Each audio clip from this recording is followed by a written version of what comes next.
With the upcoming big screen adaptation starring Margot Robbie and Jacob Elordi, Wuthering Heights is back in the zeitgeist. Between its casting choices, aesthetic, and storytelling, this new adaptation has generated a lot of controversy. But controversy is nothing new when it comes to this classic story of love, obsession, and revenge. From its initial publication in 1847, Wuthering Heights has shocked, scared, and captivated generations of readers. And in this 3-part deep dive from the 2 a.m. Book Review Club, we'll be going back to the book.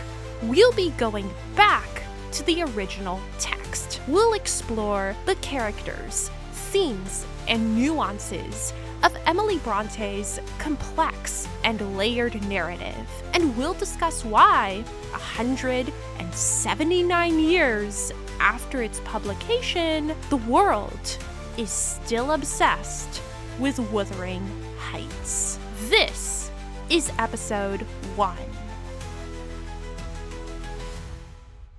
Welcome to the very first episode of our Wuthering Heights deep dive, where we are discussing chapters 1 through 10 of Emily Bronte's iconic book. And now, let's get into the book.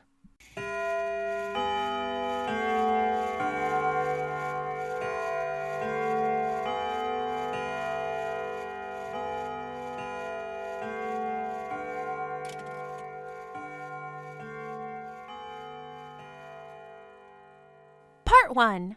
Heathcliff. Wuthering Heights has a lot of characters, but if this book can be said to have a main character, the main character is Heathcliff.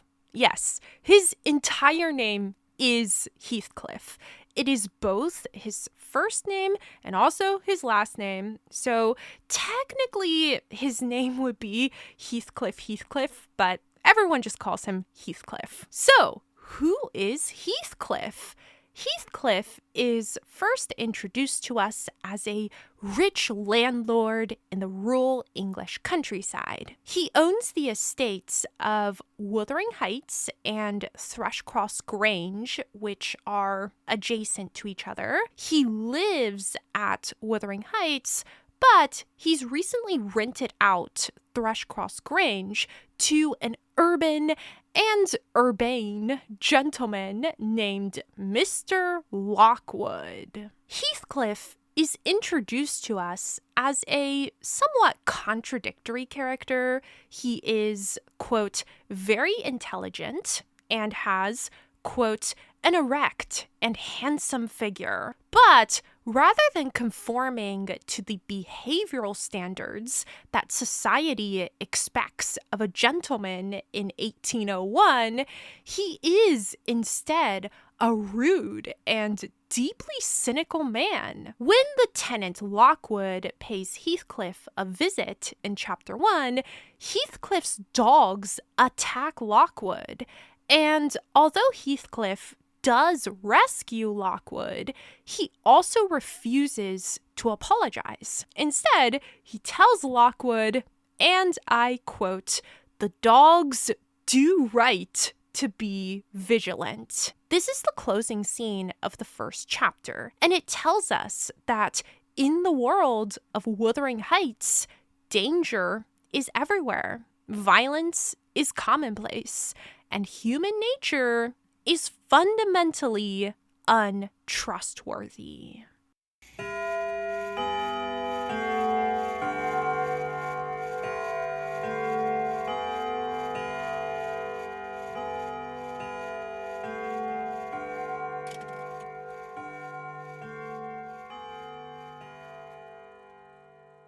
Part 2.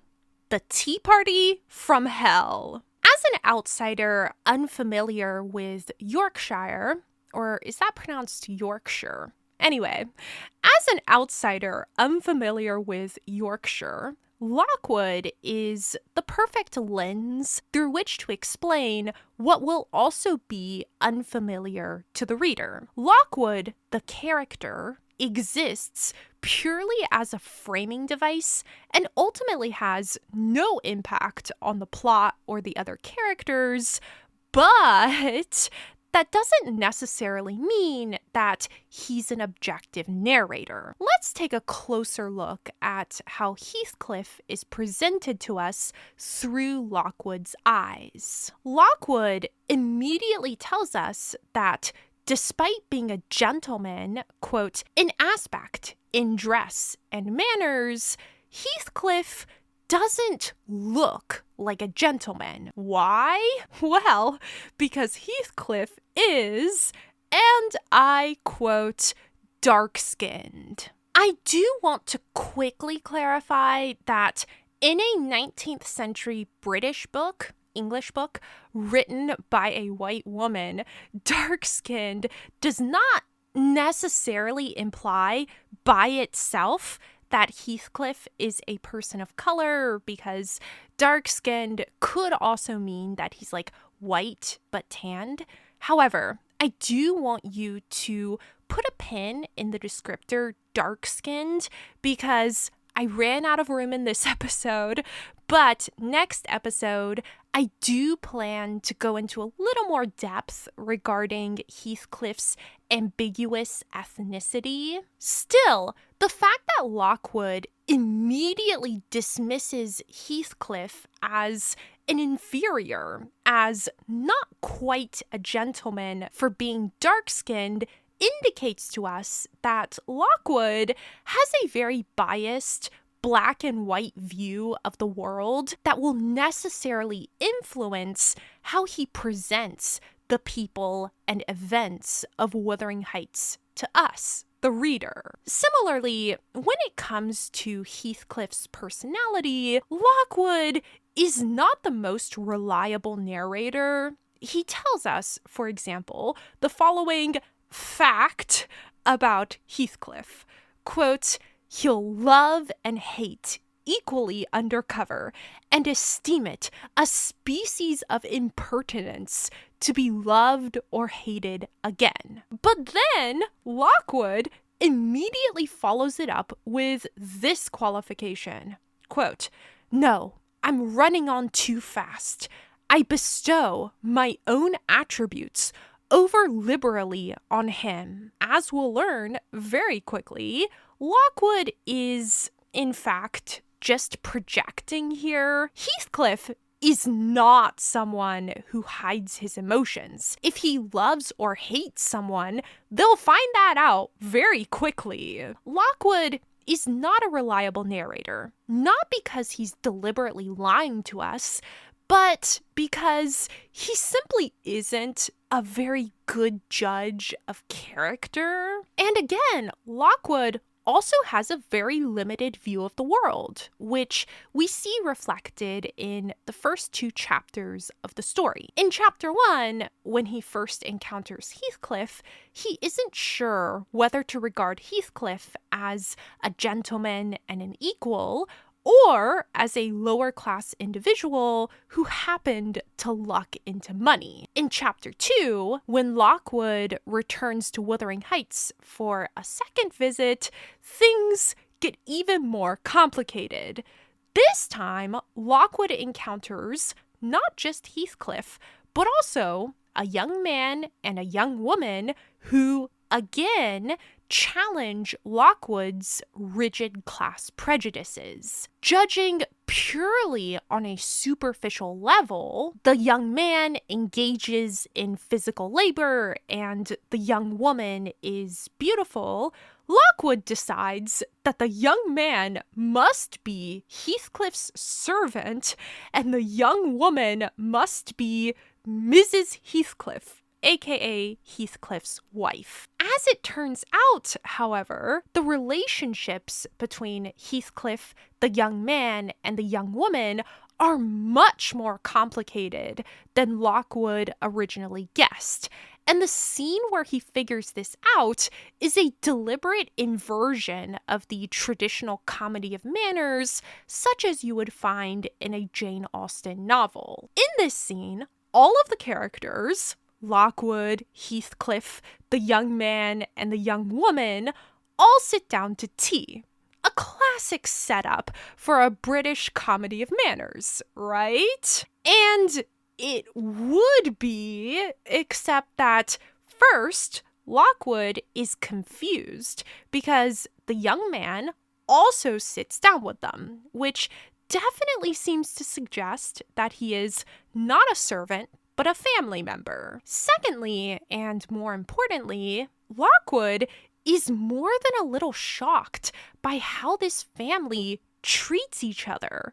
Heathcliff speaks to the young woman, quote, so savagely that I started. And instead of making polite conversation, or any conversation, they sit there so silently and so angrily that Lockwood thinks that he must have said or done something to upset them. As he thinks to himself, quote, they could not every day sit so grim and taciturn, and it was impossible, however ill-tempered they might be, that the universal scowl they wore was their everyday countenance.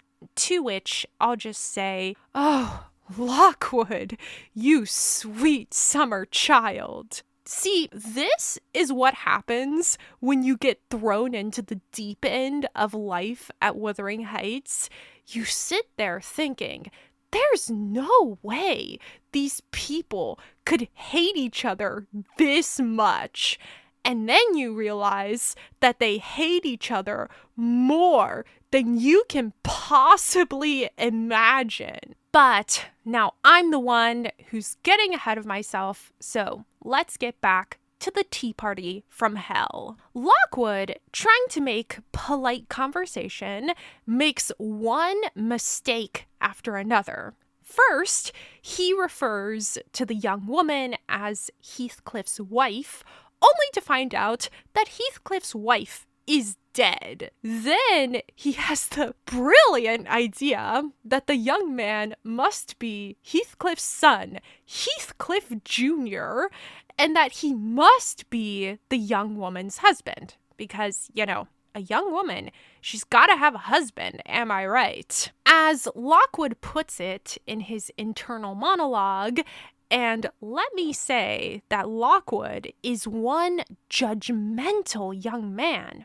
Quote, the clown at my elbow who is drinking his tea out of a basin and eating his bread with unwashed hands may be her husband, Heathcliff Jr., of course. Here is the consequence of being buried alive. She has thrown herself away upon that boar from sheer ignorance that better individuals existed. There are two important assumptions that Lockwood is making here. One, he equates beauty with goodness. He assumes that because the young woman is beautiful, she is inherently better and more superior than both Heathcliff and Heathcliff Jr., despite the fact that he has no rational basis for making that assumption. If anything, he's told us that her personality is even more abrasive than Heathcliff himself, which is saying a lot. But because he assumes that the young woman's beauty makes her inherently superior, he is also assuming that she has thrown herself away in allegedly marrying Heathcliff Jr. And what does he have against this young man?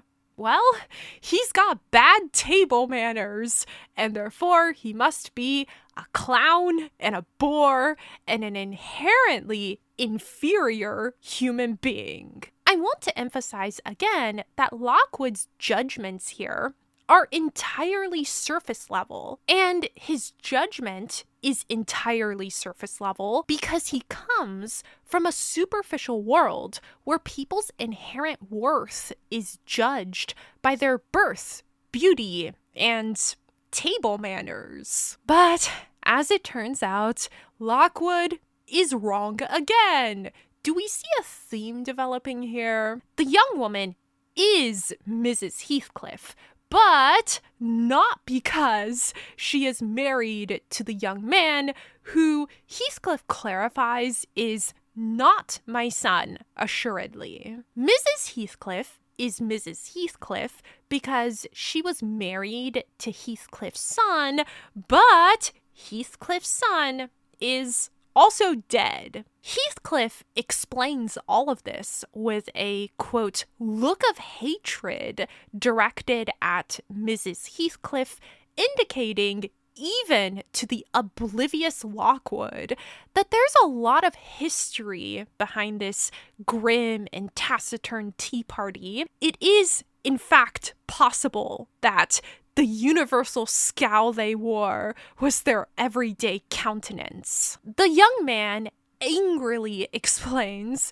that he is Hareton Earnshaw, and therefore does not seem to be directly related to either Heathcliff or his daughter-in-law. After this awkward and hostile series of explanations, the tea party from hell wraps up in complete silence. What we learn at this tea party, and what will become a recurring theme throughout Wuthering Heights, is that unlike the rigid world Lockwood comes from, the social hierarchy of this household is inherently unstable. People shift from family members to servants and back again. People's exteriors do not necessarily speak to their personalities or social status, and people are very straightforward. They refuse to hide their real feelings. Modern readers will take a lot of this for granted, but the point of having Lockwood as our narrator is that, to him, this is a strange new world that he doesn't have any baseline for understanding. The people are confusing, the relationships are confusing, and clearly, what he needs at this point is a wise old woman to come in and explain what the heck is going on.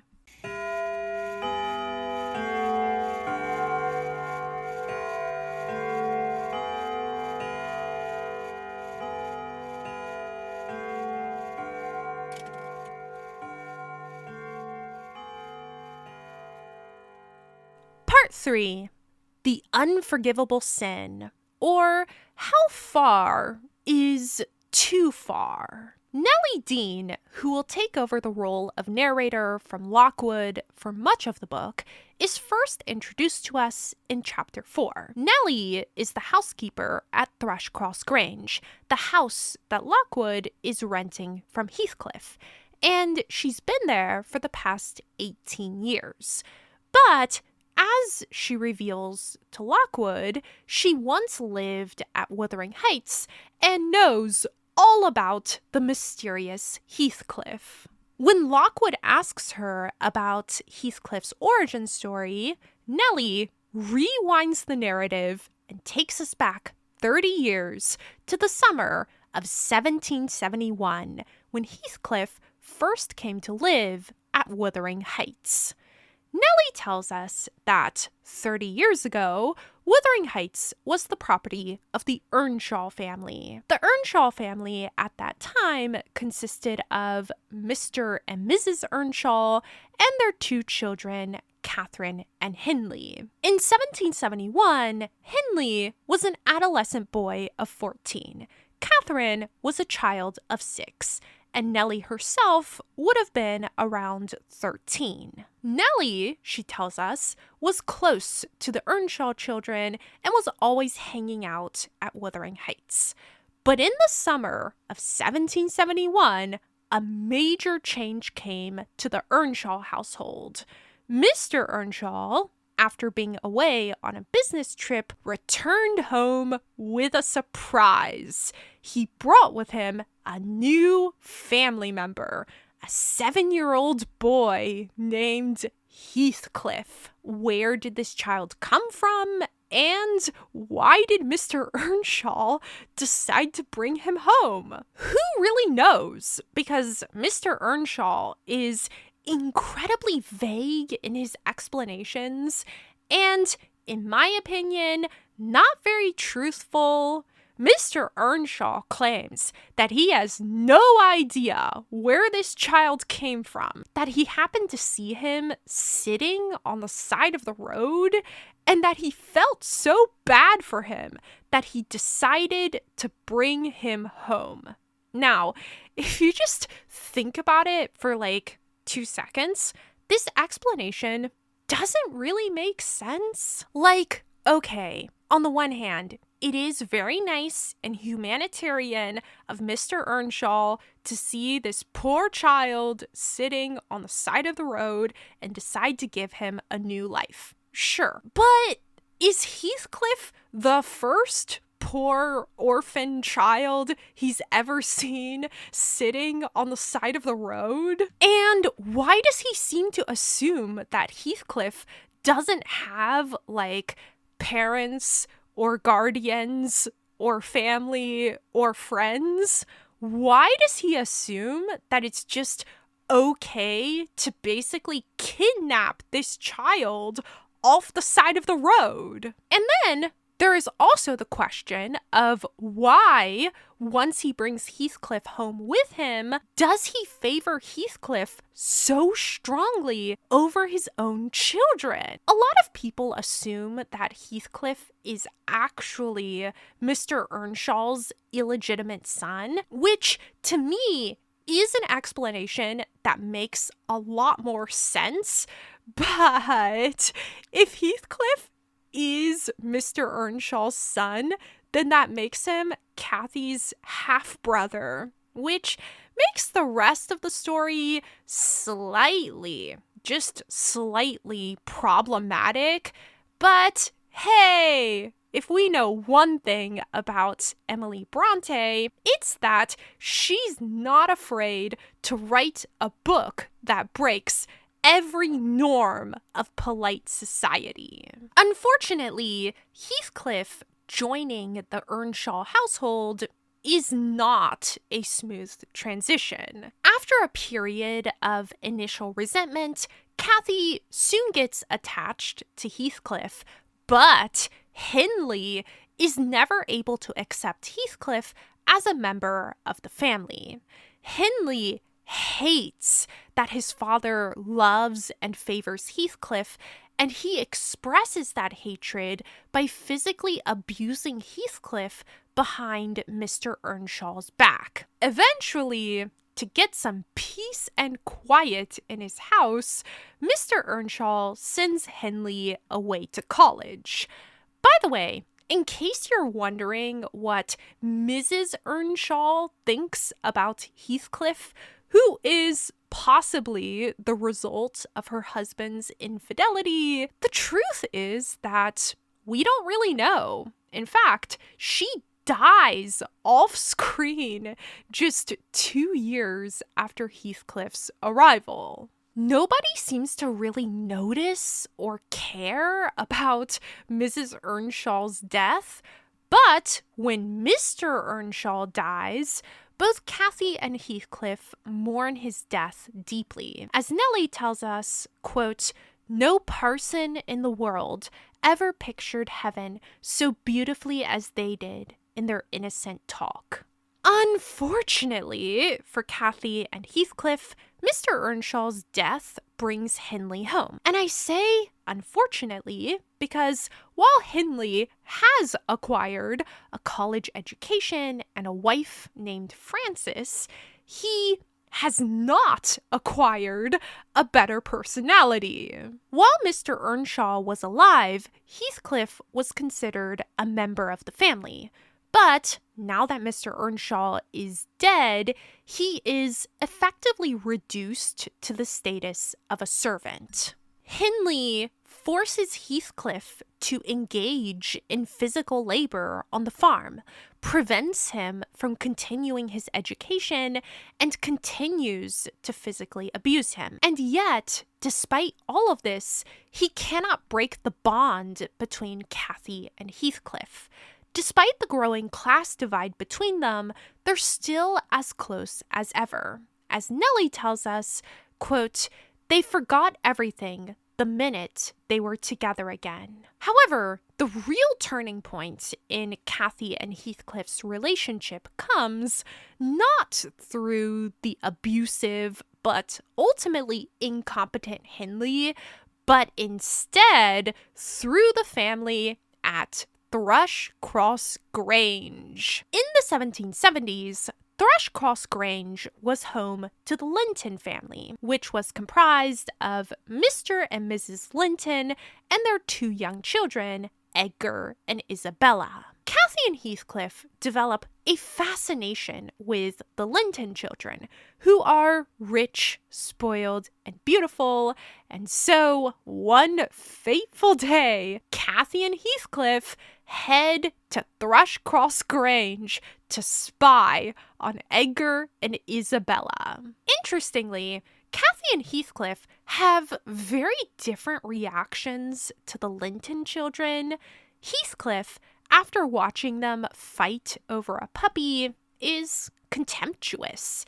He's disappointed in how boring their privileged lives really are. And he tells Nellie, quote, "When would you catch me wishing to have what Catherine wanted?" But Cathy's reaction to the Linton children is very different. She doesn't voice an explicit opinion, but her behavior is very telling. During their little outing to Thrushcross Grange, Cathy and Heathcliff are flagged as trespassers, and Cathy is attacked by the Lintons' bulldog.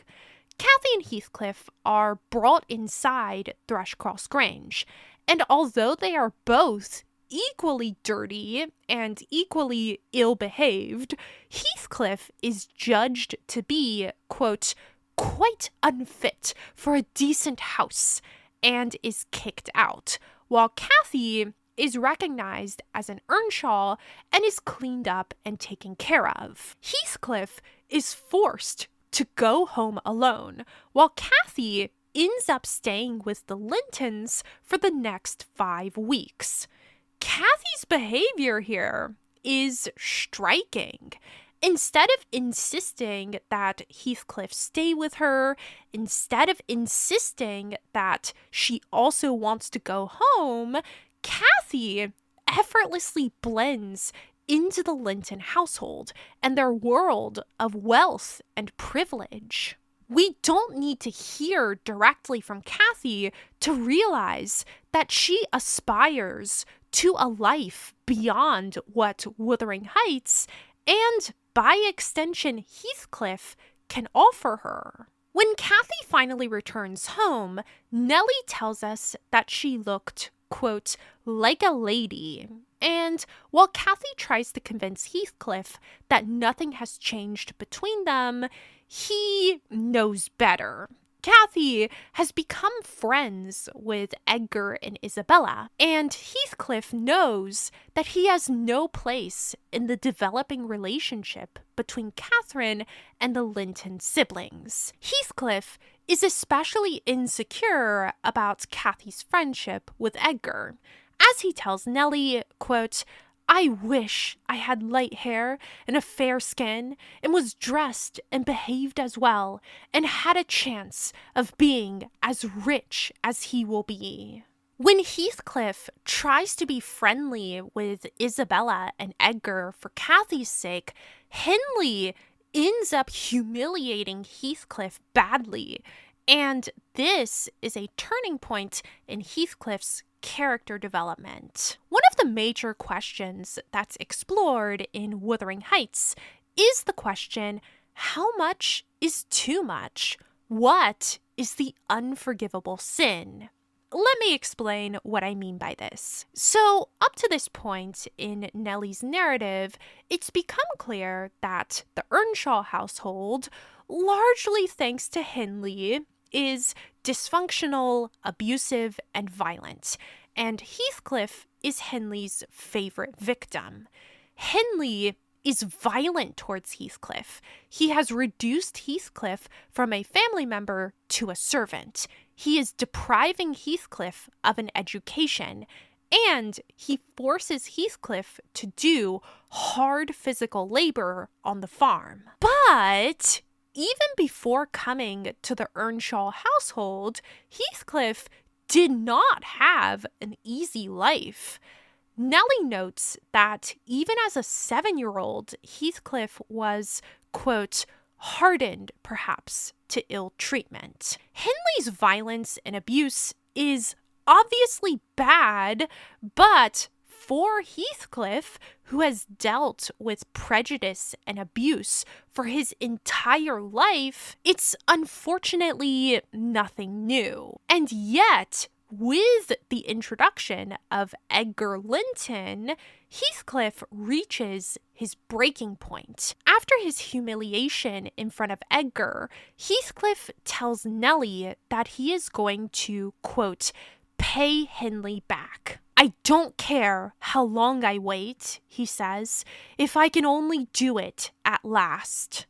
Heathcliff has decided, finally, that he cannot forgive Hindley. And I think it's fair to ask, what changed? Why is this the moment when Heathcliff decides that he'll have his revenge? There's the simple explanation that Heathcliff realizes that Edgar Linton, rich, spoiled, and privileged, is the first real threat to his relationship with Cathy. But if that's the case, why does he vow revenge against Hindley and not against Edgar? Then there's the more complicated explanation that Heathcliff realizes that he will never be Edgar. He will never be Edgar's social equal. And he will never be Edgar's social equal because of what Hindley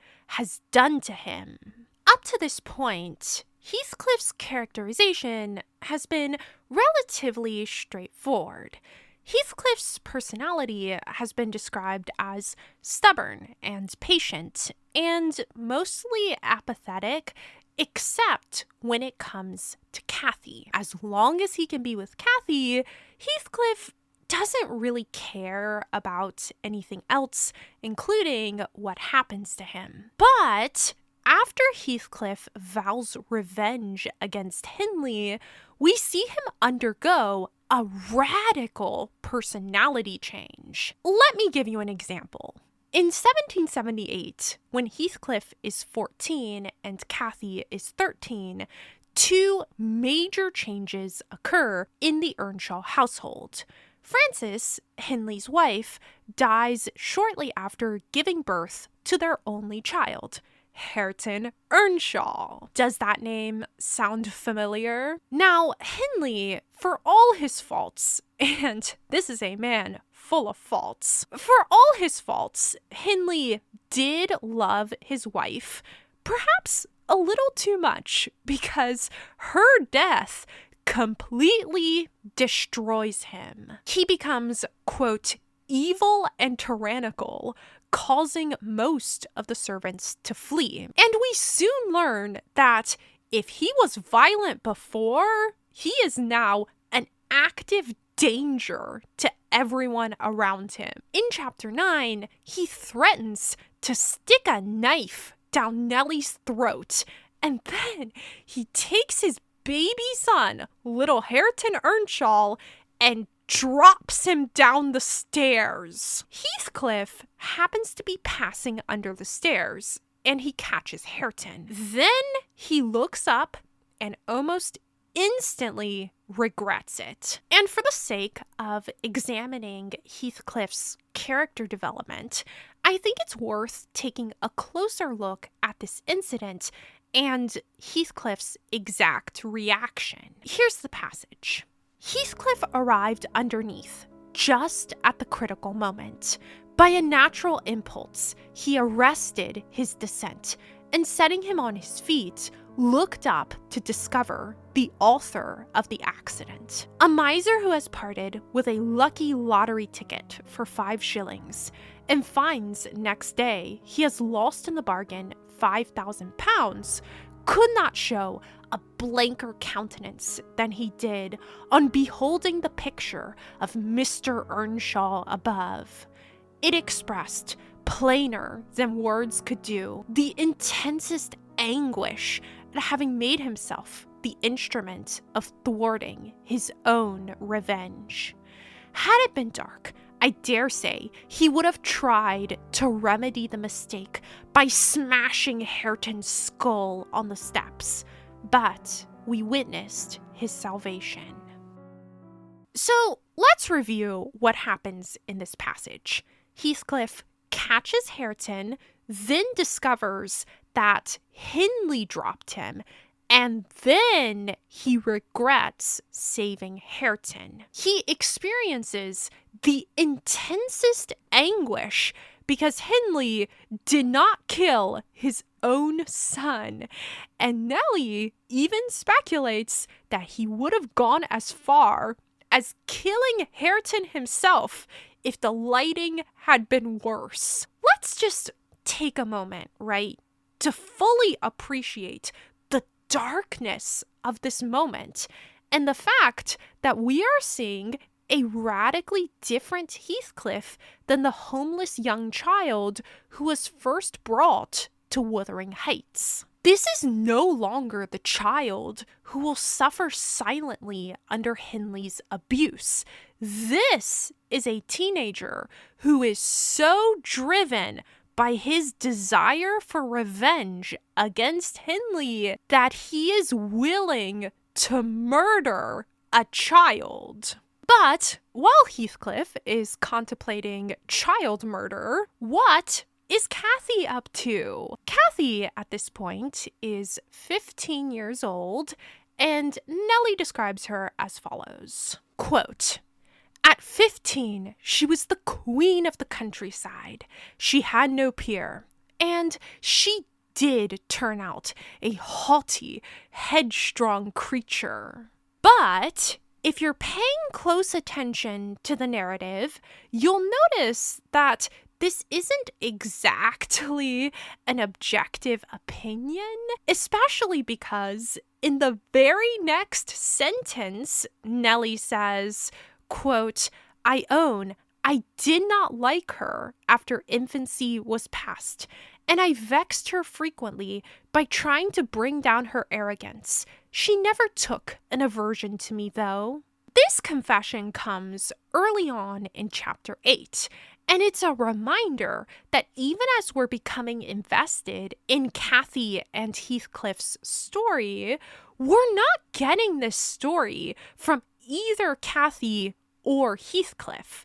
We are getting this story from Nellie Dean, and it's in moments like these that we realize maybe, just maybe, Nellie Dean is not always the most reliable narrator.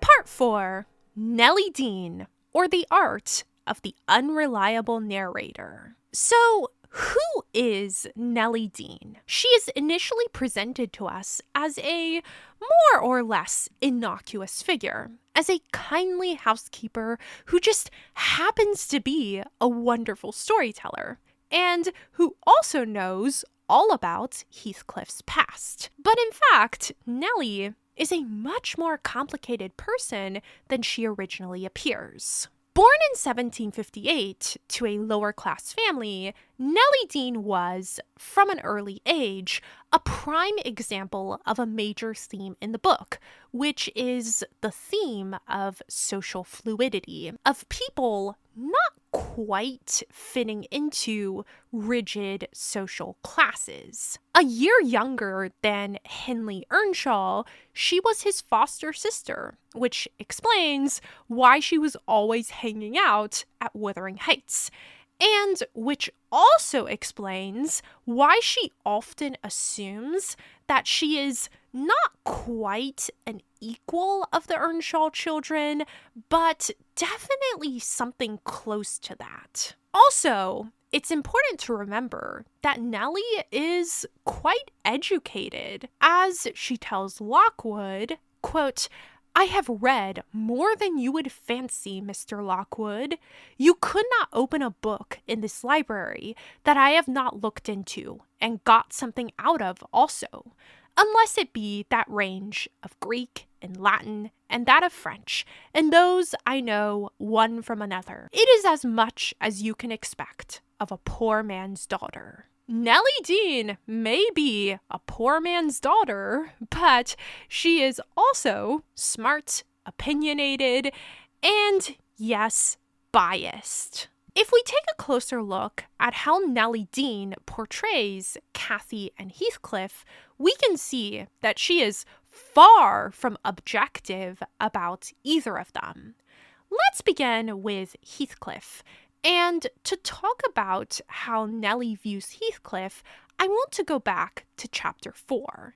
At this point in the timeline, Cathy and Heathcliff are both still children. Mr. Earnshaw is still alive, Heathcliff has recently joined the Earnshaw household, and Henley is very, very angry about Mr. Earnshaw's favoritism towards Heathcliff. Nellie tells us about an incident where Mr. Earnshaw bought the boys 2 horses. She says, quote, "Heathcliff took the handsomest, but it soon fell lame." At this point, Heathcliff essentially blackmails Henley into changing horses with him by saying that if Henley doesn't switch horses, Heathcliff will reveal to Mr. Earnshaw that, and I quote, "I shall tell your father of the 3 thrashings you've given me this week, and show him my arm, which is black to the shoulder."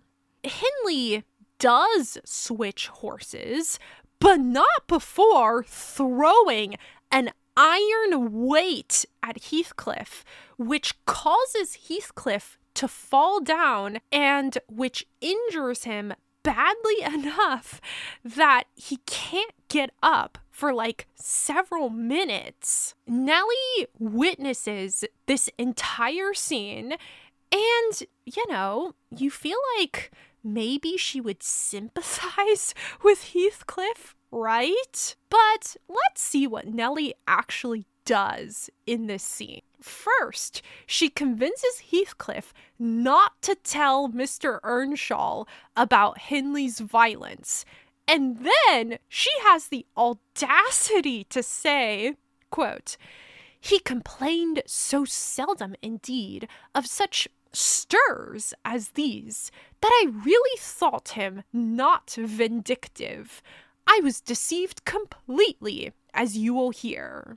So, rather than focusing on Henley's unacceptable behavior, Nellie instead puts the blame on Heathcliff for later turning out vindictive. And I have to ask, who would not be a little vindictive if they had been physically abused for years? Who would not be a little vindictive if they had to live with Henley Earnshaw? At this point in the story, Heathcliff has done nothing wrong. He is a victim, and yet Nellie is clearly prejudiced against him. Nellie is never willing to give Heathcliff the benefit of the doubt because, however often Henley is shown to be the problem, she still sees Heathcliff as an outsider and as the source of all the Earnshaw's problems. And this view of Heathcliff is very much present throughout Nellie's narration. And then we have Cathy. Let's go to chapter 8, the point in the timeline where Cathy and Heathcliff are teenagers.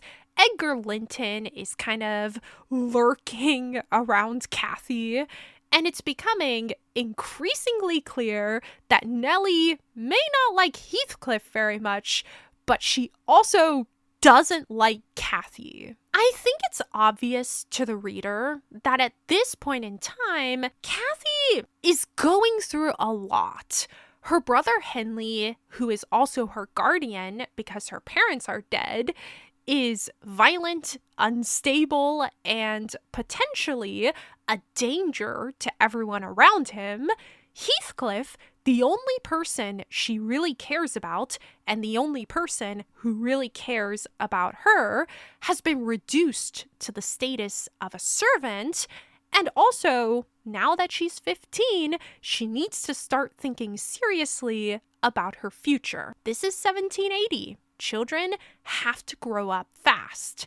And yet, despite all of this, Nellie refuses to be sympathetic to Cathy. As she herself admits, I've had many a laugh at her perplexities and untold troubles, which she vainly strove to hide from my mockery. That sounds ill-natured, but she was so proud, it became really impossible to pity her distresses, till she should be chastened into more humility.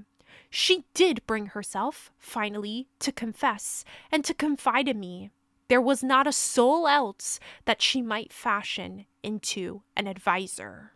Nellie's like, that sounds ill-natured. And I'm just over here like, that's all you have to say for yourself? That sounds ill-natured? You really have to feel bad for Cathy because she is struggling with real problems, but the only person she can talk to is someone who actively dislikes her and who refuses to take her seriously. In fact, in chapter 9, Nellie tells Cathy, and I quote, "You're hard to please. So many friends and so few cares, and can't make yourself content." What I do want to make clear here, what I do want to emphasize, is that I'm not trying to say that Cathy is a good person, because she is most definitely not. Cathy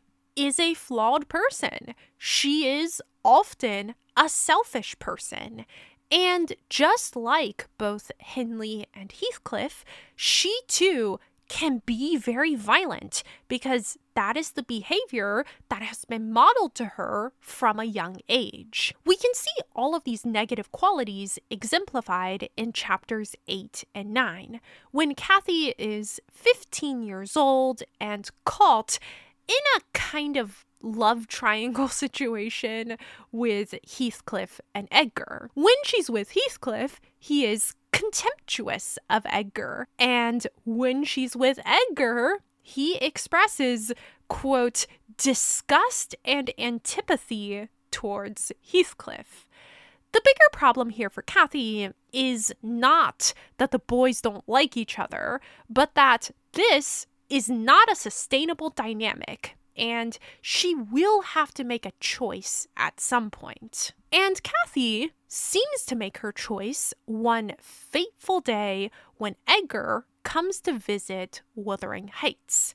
Henley and Heathcliff are away, and Cathy, being a 15-year-old girl, thinks that this is the perfect opportunity to have some alone time with Edgar. Unfortunately for Cathy, Nellie has instructions not to leave Cathy alone with Edgar. So, when Nellie refuses to leave the room, Cathy resorts to the same toxic, violent behavior that her older brother and guardian Hindley has modeled for her. Kathy lashes out against Nellie, hurting her, and then when Nellie tells Edgar that Kathy hurt her, Kathy slaps her full in the face. Edgar is, and I quote, shocked by Kathy's behavior, but Kathy is not done yet. Baby Hareton is also in the room, and seeing Nellie in distress, he starts crying. Kathy is so irritated by this that she shakes the baby, and this time Edgar does intervene, which, by the way, turns out to be a major mistake because Edgar tries to stop Kathy, and then Kathy turns around and hits him too. Nellie has had enough, and she leaves the room with Hareton, but then when Edgar also tries to leave, Kathy bursts into tears. Edgar hesitates because, it's true that he's really into Kathy, but also Kathy just hit him. However, eventually he stays, he shuts the door, and when the two of them finally emerge from the room, they have, quote, confessed themselves lovers. In chapter 9, which is one of the most pivotal and memorable chapters in the book, Kathy confesses to Nellie that Edgar has proposed to her and that she's accepted him. What Kathy doesn't know is that Heathcliff is just outside the door and can hear everything that she's saying. When he overhears that Kathy has decided to marry Edgar, Heathcliff disappears into the stormy night and will not appear again for more than 3 years. What I want to point out about this chapter and about this scene in particular is that Nellie could have prevented this entire drama if she had just told Kathy that Heathcliff could hear what she was saying. And this is another aspect of Nellie's narration that I want to highlight, which is that she is not the passive observer she often pretends to be. Nellie often plays an active and key role in the events of the story, but unless you're paying very close attention, you might not even realize it. Nellie Dean is a classic example of an unreliable narrator, not because she lies about the events of the story, but because she has such strong likes and dislikes, biases and prejudices, and because she never, ever, ever takes accountability for her actions.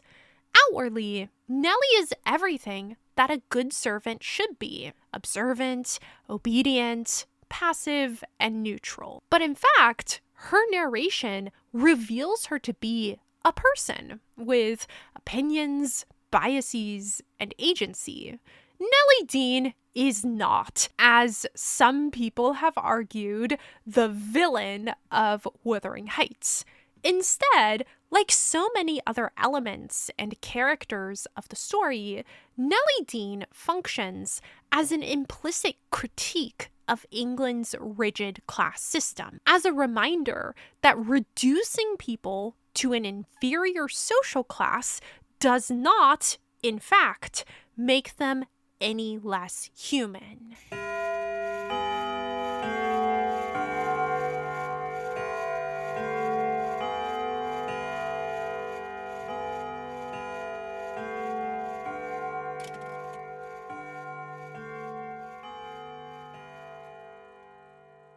Part 5. The Ghost of Catherine Earnshaw. Because Wuthering Heights is told first through Lockwood and then through Nellie Dean, it can be very hard to see Kathy and Heathcliff for who they really are. Kathy, in particular, remains something of a mystery. She's attached to Heathcliff, but agrees to marry Edgar. She doesn't want to leave Heathcliff, and yet she doesn't see a future at Wuthering Heights. So, who is Catherine Earnshaw? The truth is that we can't really know who she is. By 1801, when the narrative of Wuthering Heights begins, Catherine Earnshaw is dead, and therefore we never get to meet her. Or do we? Wuthering Heights is often described as a Gothic book, and in my opinion, the most Gothic chapter in the entire book is Chapter 3. Chapter 3 is, again, in my opinion, the first really brilliant chapter in the book, and it is absolutely one of my favorites. In this chapter, we are following Lockwood. The world's most awkward tea party is finally over, and because a storm has broken out, Lockwood asks to stay over at Wuthering Heights. Heathcliff, being Heathcliff, refuses, but the housekeeper, Zillah, secretly escorts him to an unused bedroom. Lockwood discovers that the bedroom once belonged to Catherine Earnshaw, though at this point he does not know who Catherine Earnshaw is, and he also discovers that Catherine, whoever she was using the blank pages of her books to keep a diary. Here, for the only time in the book, we hear Catherine's unfiltered voice coming through. She tells us that Hindley is a, quote, detestable substitute for her dead father, and that, quote, his conduct to Heathcliff is atrocious. She details Hindley's abuse of Heathcliff and ends her entry on an ominous note, telling us that Hindley, quote, swears he will reduce him, Heathcliff, to his right place. After reading Catherine's diary, Lockwood falls asleep and is woken up from a vivid nightmare by the repetitive sound of a branch hitting the window. He opens the window, and what happens next is one of the most deliciously Gothic scenes in all of literature. My fingers closed on the fingers of a little ice-cold hand. The intense horror of nightmare came over me. I tried to draw back my arm, but the hand clung to it, and a most melancholy voice sobbed, "Let me in! Let me in!" "Who are you?" I asked, struggling meanwhile to disengage myself. "Catherine Linton," it replied shiveringly. "I'm come home. I'd lost my way on the moor." As it spoke, I discerned, obscurely, a child's face looking through the window. Terror made me cruel, and finding it useless to attempt shaking the creature off, I pulled its wrist onto the broken pane and rubbed it to and fro till the blood ran down and soaked the bedclothes. Still it wailed, "Let me in!" and maintained its tenacious grip, almost maddening me with fear. "How can I said at length. "Let me go if you want me to let you in." The fingers relaxed. I snatched mine through the hole, hurriedly piled the books up in a pyramid against it, and stopped my ears to exclude the lamentable prayer. I seemed to keep them closed above a quarter of an hour, yet the instant I listened again, there was the doleful cry moaning on. "Begone!" I shouted. "I'll never let you in, not if you beg for 20 years. "It is 20 years, mourned the voice. 20 years. I've been a waif for 20 years. Thereat began a feeble scratching outside, and the pile of books moved as if thrust forward. One of the hallmarks of Gothic literature is that the line between life and death, past and present, is often very thin. And in this chapter, the ghost of Catherine Earnshaw erases that boundary entirely. This is the only time that Cathy physically appears in the narrative, and this scene is so memorable, not only because it is the most gothic scene to ever exist, but also because it is really shocking to encounter even this ghostly version of Cathy after hearing her filtered through other people's narratives.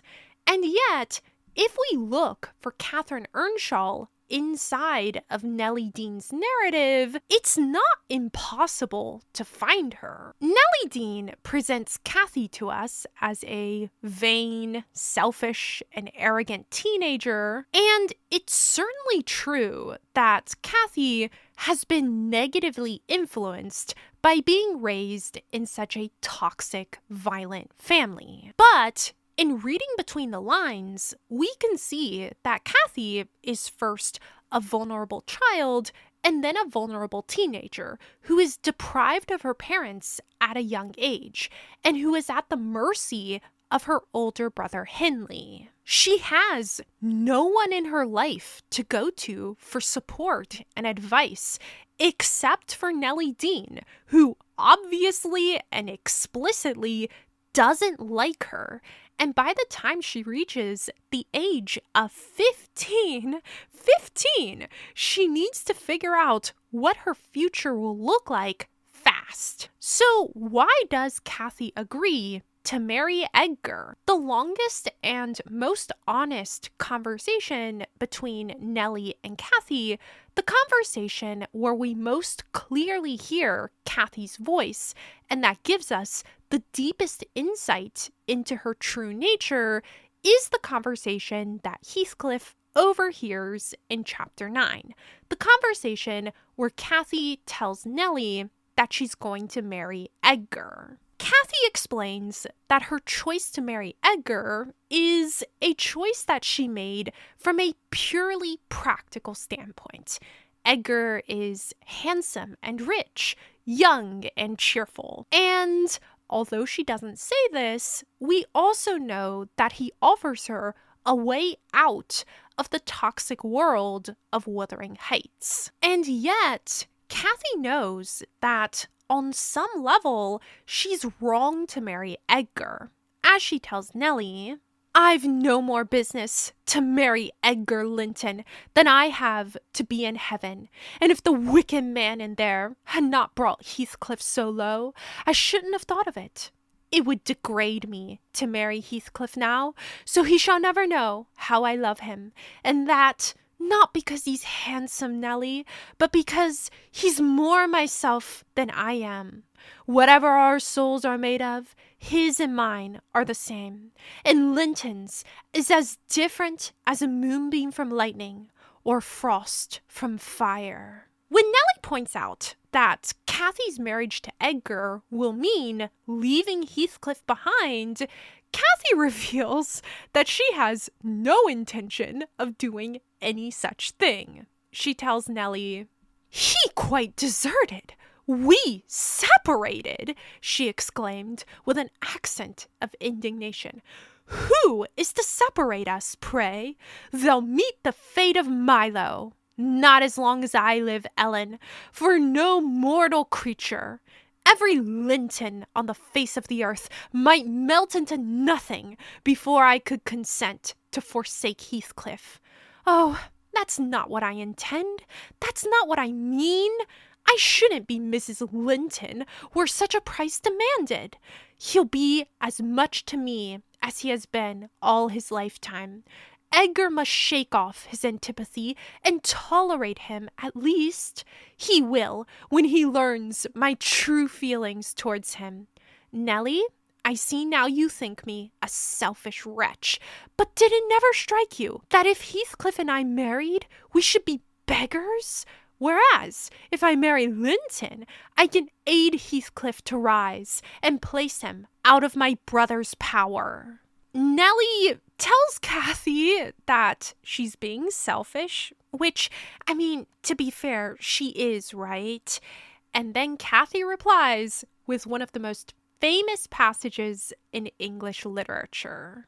My great miseries in this world have been Heathcliff's miseries, and I watched and felt each from the beginning. My great thought in living is himself. If all else perished and he remained, I should still continue to be. And if all else remained and he were annihilated, the universe would turn to a mighty stranger. I should not seem a part of it.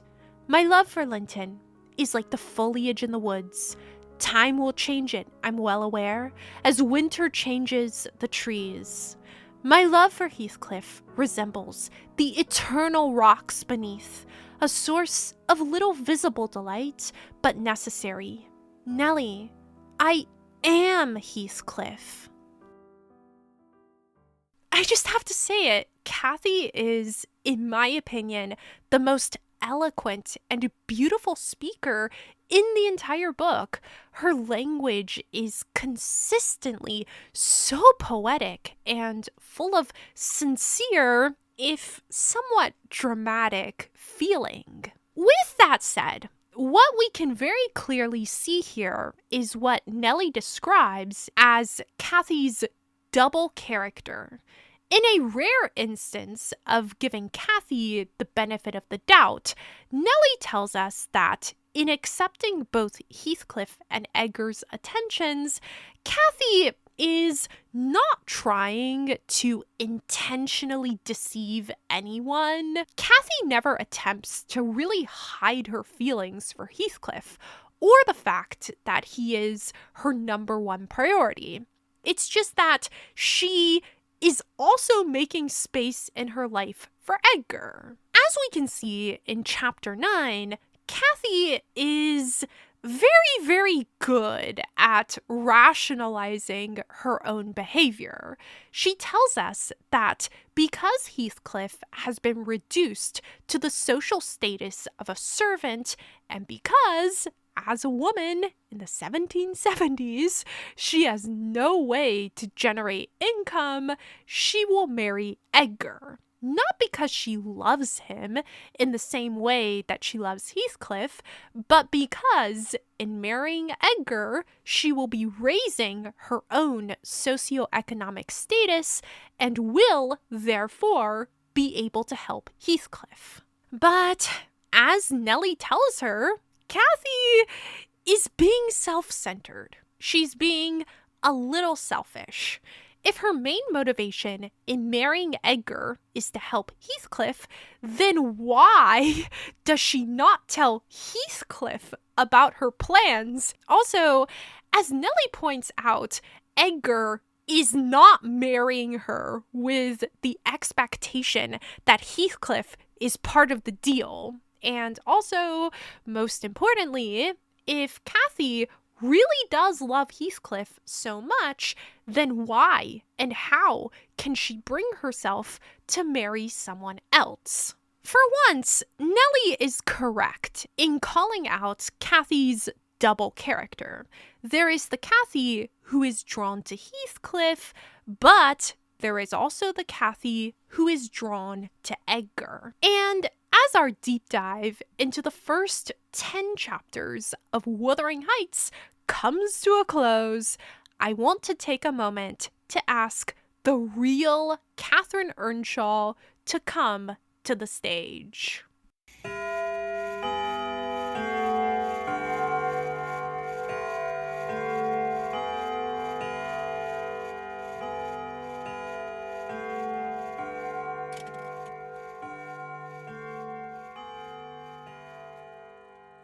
Part 6.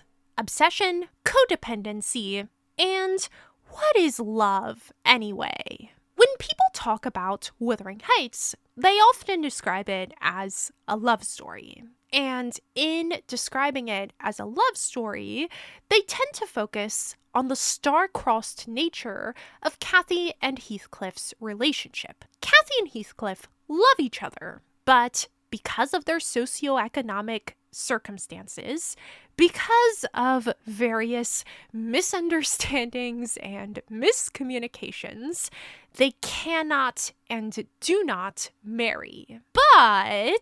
But, in describing Wuthering Heights as an epic love story, what people tend to ignore is that the core theme of the book is not star-crossed love a la Romeo and Juliet, but rather how toxicity, obsession, and revenge can become a destructive cycle that hurts everybody. Cathy and Heathcliff attempt to escape the cycle by finding refuge in each other. But because healthy relationships have never been modeled for them, the relationship that they develop is one of incredibly unhealthy codependency. Cathy doesn't tell Nellie that she is Heathcliff because that's how much she loves him. She says that because she literally has no conception of self that does not include Heathcliff. When Heathcliff leaves Wuthering Heights, vanishing into the stormy night, Cathy cries a lot, she catches a dangerous cold, she recovers, and then 3 years later, when she turns 18, she marries Edgar.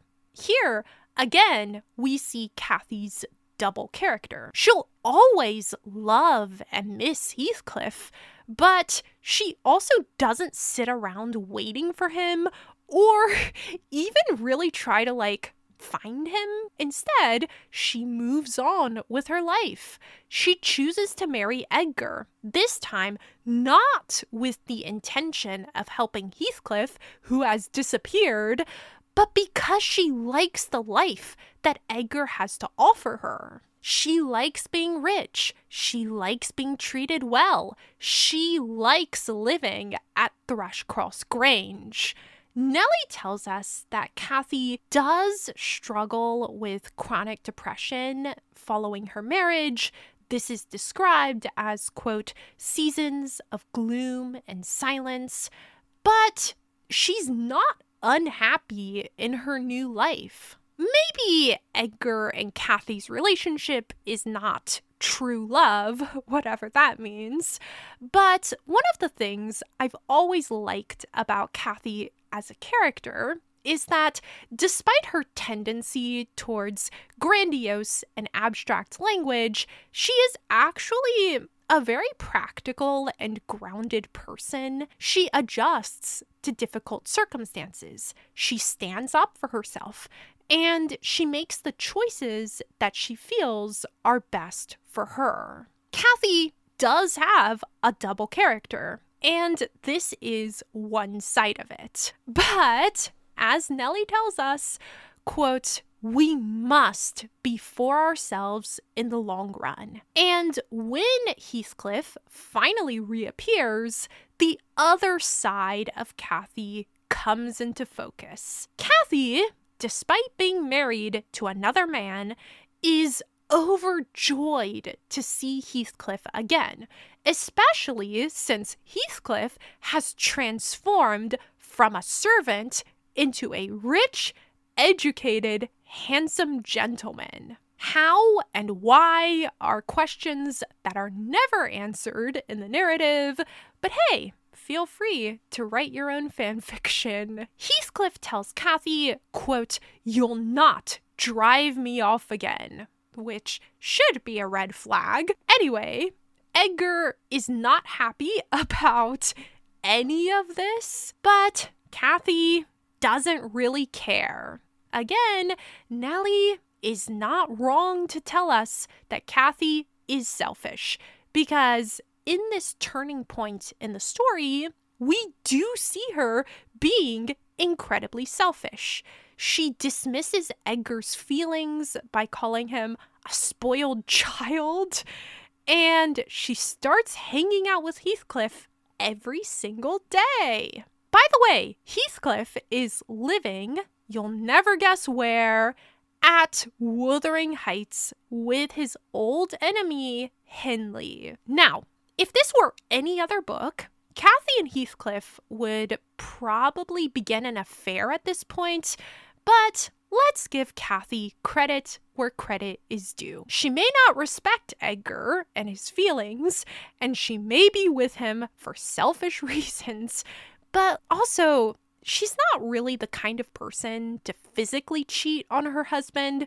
Emotionally, yes. Physically, no. Instead, the next big plot twist is that Isabella Linton, Edgar's younger sister, who has just turned 18, develops a major crush on, you'll never guess who. Isabella gets mad at Kathy for spending so much time with Heathcliff.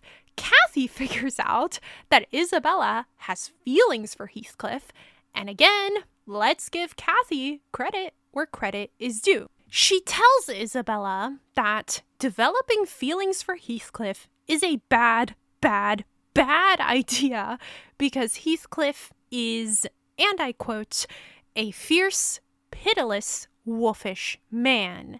This is another aspect of Kathy's character that I really like, the fact that she is able to see people so clearly. That even though she is emotionally attached to Heathcliff, she doesn't really have any illusions about his true character or who he really is.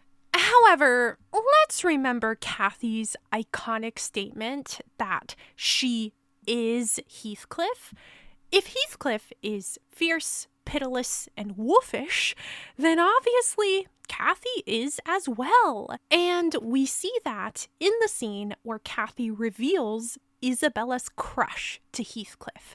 Because yes, she does do that. And the psychological cruelty of this scene where Kathy and Heathcliff team up against Isabella always takes my breath away. Here's the scene. Heathcliff, I'm proud to show you at last somebody that dotes on you more than myself.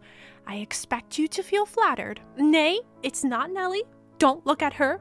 My poor little sister-in-law is breaking her heart by mere contemplation of your physical and moral beauty.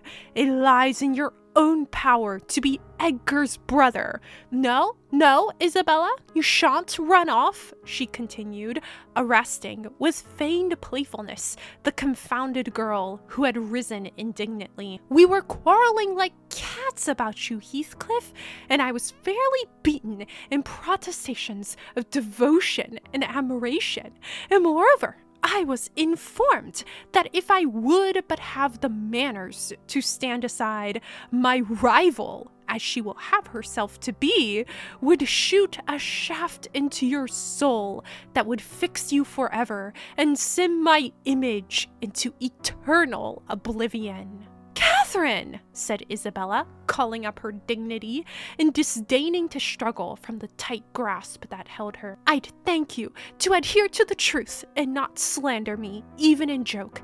Mr. Heathcliff, be kind enough to bid this friend of yours release me. She forgets that you and I are not intimate acquaintances, and what amuses her is painful to me beyond expression. As the guest answered nothing, but took his seat and looked thoroughly indifferent what sentiments she cherished concerning him, she turned and whispered an earnest appeal for liberty to her tormentor. By no means, cried Mrs. Linton in answer. I won't be named a dog in the manger again. You shall stay. Now then, Heathcliff, why don't you evince satisfaction at my pleasant news? Isabella swears that the love Edgar has for me is nothing to that she entertains for you. I'm sure she made some speech of the kind, did she not, Ellen? And she has fasted ever since the day before yesterday's walk, from sorrow and rage that I dispatched her out of your society under the idea of its being unacceptable. I think you belie her, said Heathcliff, twisting his chair to face them. "She wishes to be out of my society now, at any rate." And he stared hard at the object of discourse, as one might do at a strange, repulsive animal. A centipede from the Indies, for instance, which curiosity leads one to examine in spite of the aversion it raises. The poor thing couldn't bear that. She grew white and red in rapid succession, and while tears beaded her lashes, bent the strength of her small fingers to loosen the firm clutch of Catherine, and perceiving that, as fast as she raised one finger off her arm, another closed down, and she could not remove the whole together, she began to make use of her nails, and their sharpness presently ornamented the detainers with crescents of red. "There's a tigress!" exclaimed Mrs. Linton, setting her free and shaking her hand with pain. "Begone, for God's sake, and hide your vixen face. How foolish to reveal those talons to him. Can't you fancy the conclusions he'll draw? Look, Heathcliff, they are instruments that will do execution. You must beware of your eyes." "I'd wrench them off her fingers if they ever menaced me," he answered brutally when the door had closed after her.